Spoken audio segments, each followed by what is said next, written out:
It's funny because the Business Review recently did a seminar on the healthcare bill, and there are 4 experts on the panel. And one of the comments I made afterwards, this thing is worse than I thought. Oh, People every have no day. idea because all of them agreed that it didn't do anything to control cost, and they didn't call one said it wasn't healthcare reform; it's healthcare shift. What it does, it shifts costs from people who don't have the same political juice as others, and it's a cost shifter. It doesn't do anything to save cost. Well, you make the point. Every day we learn something new, or at least some more issues come to the fore. Like I said, many people have read the bill, but the media tends to focus on a new issue about every week or so. The latest one is this 1099 provision that for businesses, any transaction that exceeds $600, you're going to have to file a 1099. Now, how about that for business owners? Yeah, I know. That may work with 2 or 3 or 4 dozen different firms. You're talking about a new administrative requirement. This regulatory scheme alone is going to cost businesses. Yeah, and I'm glad you talk about business because now you're striking close to my heart as a small business owner, sole proprietor. People think these are little deals, but if you added up all the sole proprietors and home business in the country, it's hundreds of billions of dollars in revenue, hundreds of billions. People just don't understand that. I had 18 filings I had to do. Right. 4 quarterly sales tax, 4 estimated sales tax. This is absolutely ridiculous. And when I'm doing these things, I'm not making money. Yeah. I'm not delivering any value to my business or to my clients or customers. Opportunity costs. Opportunity costs. And, I really want to mention one more area that's of particular concern, and that is the medical device industry. This is something, along with nanotechnology, that I believe we can lead the country in. 21st century manufacturing jobs. And this bill has a new tax, 2.3% new tax on medical devices. That alone should have been enough for my opponent, our current representative, to vote no. Mm-hmm. Yet he voted yes for that bill, and that is going to hurt our fledgling and really such promising industry, the medical device industry. Mm-hmm. Another issue, Chris, that you feel important about would be what? Well, the most important issue in this campaign is the economy, is to get our struggling economy on good footing and growing. And how we do that. There is a decided difference between my opponent and myself. Mr. Murphy, with all due respect, he signed up for the stimulus. And trying to grow our economy from the public sector side is not going to work. Mm-hmm. And look at it right now. We were told that if this bill passes, that unemployment would not go above 8%. And yet it went to 10%, and it's been hovering there ever since. Because really, we didn't focus in the areas we needed to focus. With our campaign, what we do is we ask small business. We ask business, what's standing in the way of your growth? And then we listen very carefully. And what we're told, generally, 3 things. And the first is taxes. When you look at the burden of federal, state, and local taxes, that's standing in the way of growth. And at the federal level, we're talking about alternative minimum tax. We're talking about capital gains. And keep in mind, capital gains right now is threatening to go from 15 to 20% if nothing's done by the end of the year. That's going to hurt the growth of our economy.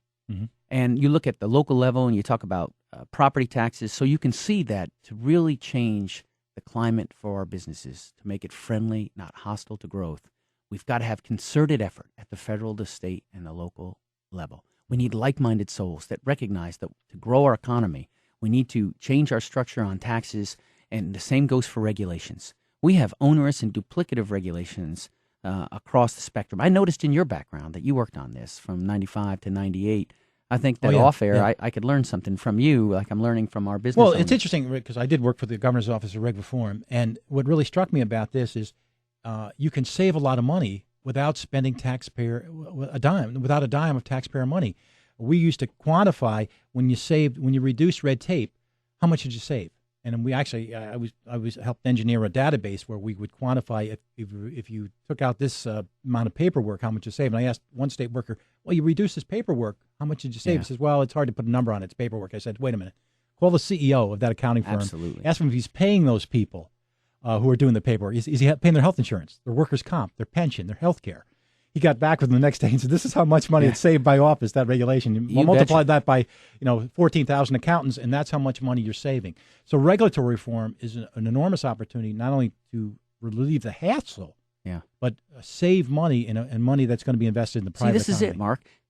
16 months ago, when this administration, when they embarked on that stimulus, that near $1 trillion stimulus, what they should have done instead is ask that operative question for small business. What's standing in the way of your growth? Because the answers he would have gotten, and if he'd have acted on that, is we would have had immediate relief. We would have gotten government out of the way, and we would have grown this economy through lower taxes and fewer regulations, and then truly driving down healthcare costs with new bipartisan legislation that focused on competition in other free market forces. We could have increased bottom line for small business owners. And when we increase bottom line, they recapitalize and they hire new workers. And incidentally, with those initiatives, ordinary Americans have more bottom line too. And that's your true stimulus, because that 2/3 of our economy is consumer spending driven. So that's job number one for our campaign, is growing the economy, followed closely by getting our budget under control, cutting government spending to balance the budget and beginning to pay down the debt. Those are the two central issues in this campaign. You certainly have the passion and the experience and the right kind of experience, as opposed to the political lifer experience, as I like to put it. How are you going to pull this off, Chris? It takes a lot of money to get elected to Congress. Has Washington said, "Gee, we like you, Gibson," or how are you going to pull it off? Well, we're working very hard on that score. We are raising money. We're going to post respectable numbers in this filing, this FEC filing, the end of June. I would tell you that we're not only raising money, we are reaching out to voters across the 20th district. You may have seen in the media, we were covered by YNN and got some other coverage in some of the print media. Mm-hmm. We just covered 8 counties in one day on Sunday. We had 14 house parties across the district. We're going to continue this grassroots effort.